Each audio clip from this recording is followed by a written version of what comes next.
በስመ አብ ወወልድ ወመንፈስ ቅዱስ አሐዱ አምላክ አሜን። ሰላም እግዚአብሔር ምስ ኩልና ይኹን። ናይ እግዚአብሔር ቤተሰብ ከመይ ኣለኹም?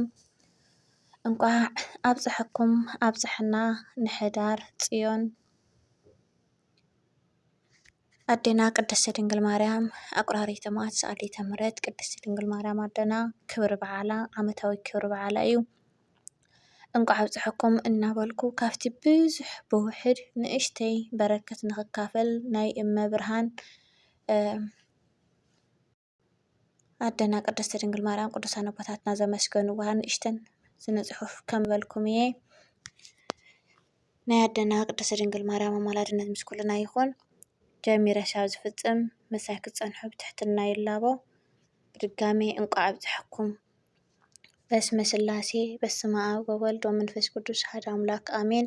ኣብ ቅድስቲ ቤተ ክርስቲያን እዚ ዕለት እዚ ማርያም ጽዮን ታቦተ ጽዮን ሕዳር ጽዮን እናተባህለ ብክብሪ ዝበለ ድምቀት ይኽበር። እዚ ከዓ እዚ ወርሒ እዚ ታቦት ካብ ምርኮ ተመለሰትሉ እዩ። እዚ መንጎ ታቦትን ቅድስቲ ድንግል ማርያም ዓብይ ናይ ሃይማኖት ምስጢር ስለ ዘለዎ እዩ። ልቢ ኣምላክ ቅዱስ ዳዊት እተዛረበላ ኣማናዊት ታቦተ ጽዮን ኣዴና ቅድስቲ ድንግል ማርያም ምስታ ታቦተ ጽዮን ብምዝማድ ካብ ብዙሕ ብውሕድ ክንርኢ ኢና። ቅዱስ ኤፍሬም ሶርያዊ እውን ኣብ ውዳሴ ማርያም ንኣማናዊት ጽዮን ቅድስቲ ድንግል ማርያም ኮንኪ ታቦተ ለፈጣሪየ ወሰማያት ወምድሪ ብምባል ነዚ ምሳሌያዊ ምስጢር ገሊጽዎ እዩ። ብሉይ ትንቢት ምሳሌ ተስፋ አዲስ ድማ ፍጻሜ ኮይኑ ቅዱስ መጽሓፍ ብንጹር የረድአና እዩ። ጎይታና መድሓኒና ኢየሱስ ክርስቶስ ድማ ሕጊ ነቢያት ክፍጸም እምበር ክስዕር ኣይመጻእኹን ብምባል ብግልጺ ነጊሩና እዩ። ኣፍ ብምሳሌ ከም ዝተኸፈተ ትንቢት ከም ዝተነገረሉ ድማ ንኩሉ ምሳሌኡ ፈጻሚኡን ኣረድአና። ሃዋርያት እውን ነቲ ኣብ ብሉይ ዘሎ ታሪካት መሊሶም ብምሳሌኡ እናጠቐሱ ኣብ ዘመነ አዲስ ዘለዎ ትርጓሜ ኣመሳጢሮም ምሂሮምና እዮም። ሊቃውንትና ድማ ነዚ ኣሰርሲዒቦም እዮም። እምበኣርከስ ጽዮን ተባሂላ ኣብ እተፈላለየ ቦታ ዝተነገረላ ሓንሳብ ብቅድስቲ ቤተ ክርስቲያን ሓንሳብ ድማ ብመንግስተ ሰማያት ሓንሳብ ከዓ ብኣዴና ቅድስቲ ድንግል ማርያም እናተመሰለት ክትግለጽን ክትምስጠርን ትነብር ኣላ። ብኻልእ እውን ኣብ ዘመነ ብሉይ ተምሳሌ እስራኤል ዘስጋ ኣብ ዘመነ አዲስ ድማ ብምእመናን ኮይና እትገለጸሉ እዋን ኣሎ። ንሎሚ ግና ከምቲ ኣብ ላዕሊ ዝተገለጸ ኣብ መንጎ እታ ናይ ቃል ኪዳን ታቦት ዝኾነት ታቦተ ጽዮን ኣዴና ቅድስቲ ድንግል ማርያም ንዘሎ ዓቕሚ ዝኾነ ምስጢራዊ ዝምድና ምትእስሳር ብውሑድ ቃላት ፈሊና ክንጠቅስ ኢና።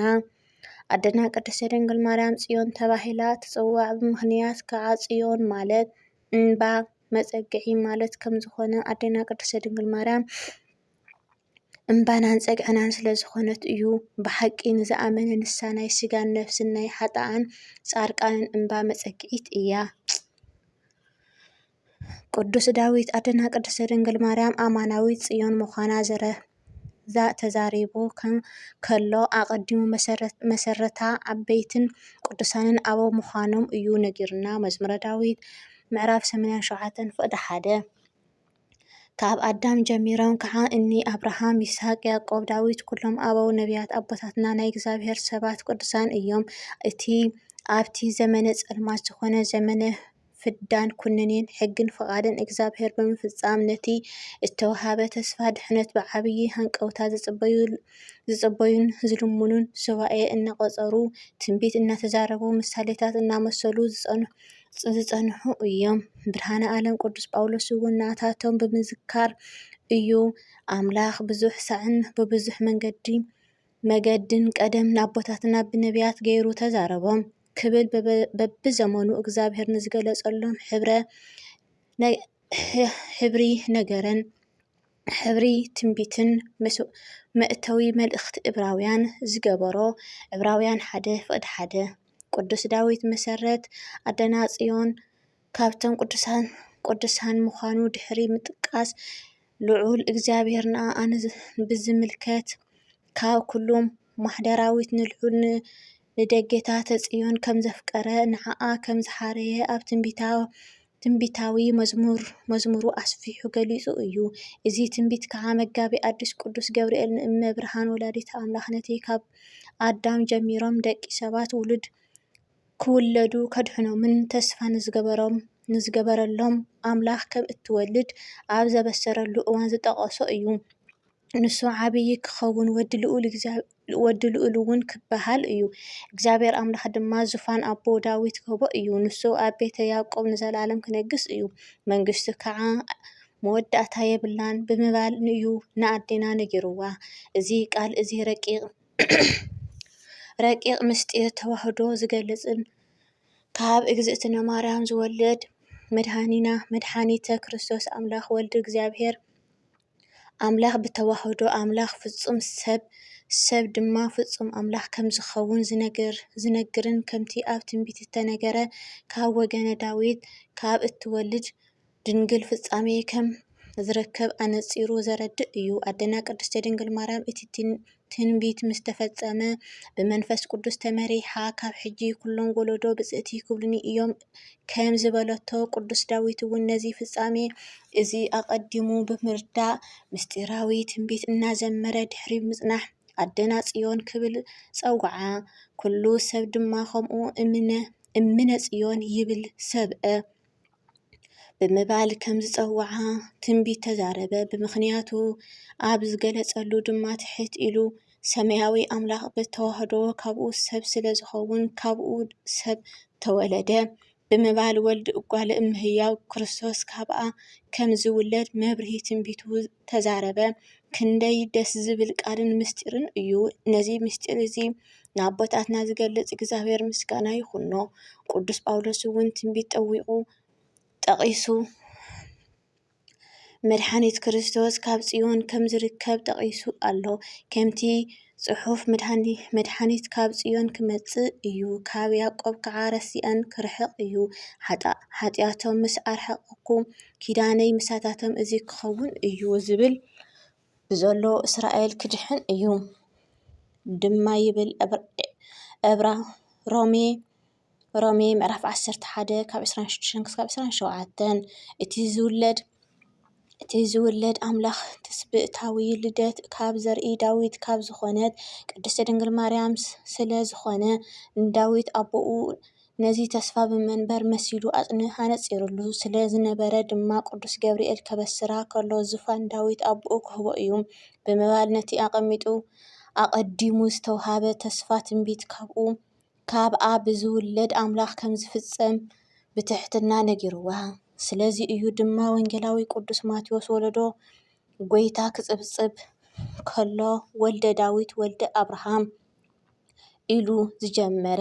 ስለዚ እዩ ድማ ብብዙሓት ክልምንዎ ከለዉ ጎይታይ ወዲ ዳዊት ኢሎም ዝጽውዕዎ ዝነበሩ። ስለዚ እዩ ድማ ህፃናት ከይተረፈ ከመስግንዎ ከለዉ ሆሳዕና ለወልደ ዳዊት እናበሉ ባዕሉ እውን ነቶም መንነቱ ዝተጠራጠሩ ኣይሁድ ብዛዕባ ክርስቶስ እንታይ ይመስለኩም ወዲ መንከ እዩ ክብል ምስ ሓተቶም ፈላጣትን መጻሕፍቲ ስለ ዝነበሩ ወዲ ዳዊት ዝበልዎ ነዚ ትንቢት ኣጸቢቖም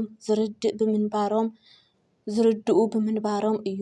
ንሱ ክርስቶስ ወልደ ዳዊት ክበሃል ዝከኣል ግና ወልደ ኣብ መለኮቱ ወልደ ማርያም በትስብእቱ ከም ዝብል በስጋ ካብ ዘርኢ ዳዊት ካብ ዝኾነት ቅድስቲ ድንግል ማርያም ምስጋና ነፍስን ተዋሂዱ ፍጹም ሰብ ስለ ዝኾነ እዩ።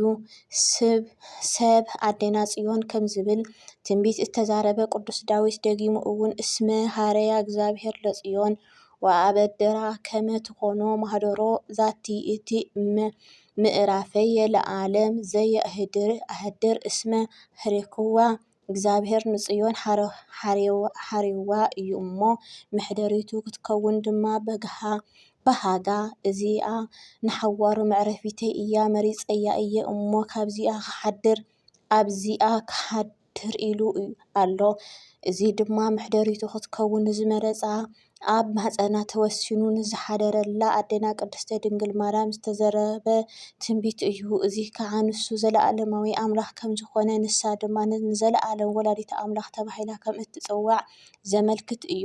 ብካልእ ትንቢት እውን ደብረፅዮን ዝኣፈቀረ ሃነፀ መቅደሶ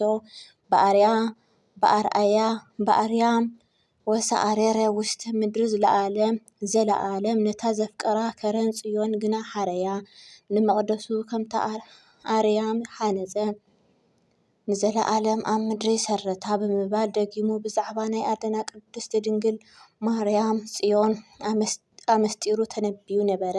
ጽርሐ ኣርያም ማለት ካብ 7 ሰማያት ሓደ ኮይኑ ኮረቤል ዝሸከምዎ በረድኤት እግዚአብሔር ሱራፌል ዝዓጥንዎ ናይ እግዚአብሔር ዙፋን ዝርከበሉ እዩ።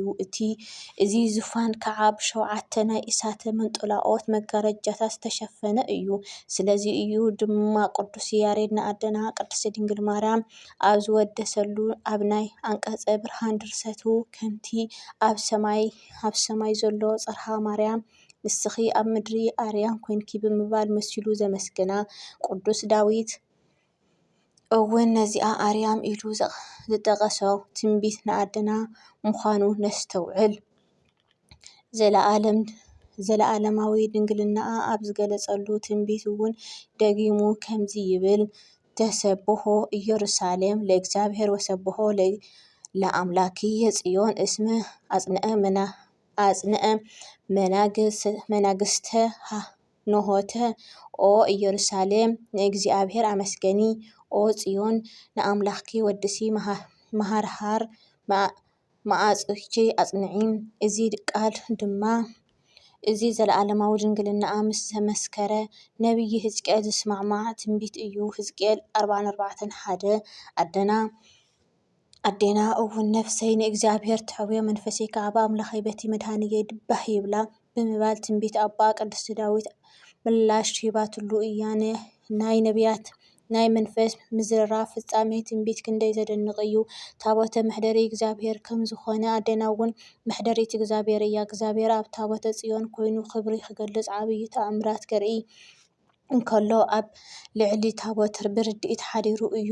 ኣብታ ኣማናዊት ታቦት ግና እግዚአብሔር ወልድ ብፍሉይ ኣካል ብቃልነቱ ከዊኑ ፍጹም ተዋሂዱ እዩ። ስለዚ ድማ ኢና ወላዲተ ቃል ወላዲተ ኣምላኽ ኢልና ንጽውዓ።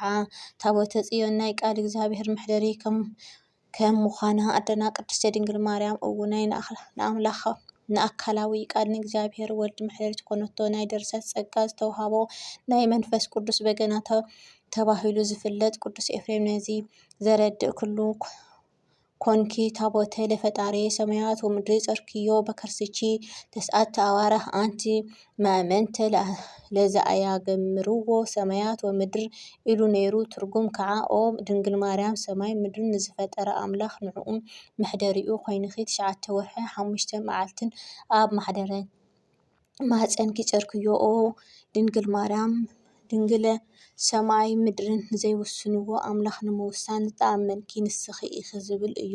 ታቦተ በወርቂ ልቡጥ ምኩልሄ ዘግቡር ምእፀ ዘይነቅዝ ካብ ዘይምሽምሽ ዕንፀይቲ ዝተጸረበ ብውሽጢ ብኣፈ ደገ ብወርቂ ዝተሸለመ ኢሉ ቅዱስ ኤፍሬም ዝገለጸ ንኣዴና ቅድስቲ ድንግል ማርያም እዩ። እዚ ከዓ ስለ ፍጹም ንጽህናኣ እዩ። ንሳ ብስጋ ብነፍስን ብልቦና ብኩሉ ንጽሕትን ቅድስትን እያ። ጥበበኛ ሰሎሞን እውን እልበኪ ነውሪ ወእምቲኒ ላዕለቺ ነውሪ የብለክን ሕፍትውን ይብለክን እናበለ ዘመስገና እያ። ምክንያቱ ነውሪ ሃጫን ዘይቀርባ ናይ ቅዱስ ባህርያት ከይረስሕ ብንጽህና ጸኒዓ ዝነበረት ንጽሕቲ ቅድስቲ ድንግል ማርያም ስርጉቲ በቅድስና ክብርቲ በልዕልና ንሳ ንጽሕተ ንጹሓን እያ። ታቦተ ጽዮን ብዝረኸበ ናይ ንጽህና ምሳሌ ብዝኾነ ጽሩይ ወርቂ ከም ዝተሸለመት ኣዴና እውናይ ብንጹህ ስጋ ብንጹህ ነፍሲ ከምኡውን ብንጹህ ልቦና ዝተሸለመት ዘገጸት ምዃና ዘርኢ እዩ። እታ ታቦተ ሕጉ ኣብ ዝተቀደሰት መቕደስ ኣብ ቅድስተ ቅዱሳን እተቐመጠ ከም ዝነበረት ኣደና እውን ቅድስተ ቅዱሳን ብውሽጣ ብደጊኣ ንጽህቲ ቅድስቲ ኣዶ እያ። ደብረ ጽዮን ታቦተ ጽዮን ምሳሌኣ ዝኾነ ኣደና ቅድስቲ ድንግል ማርያም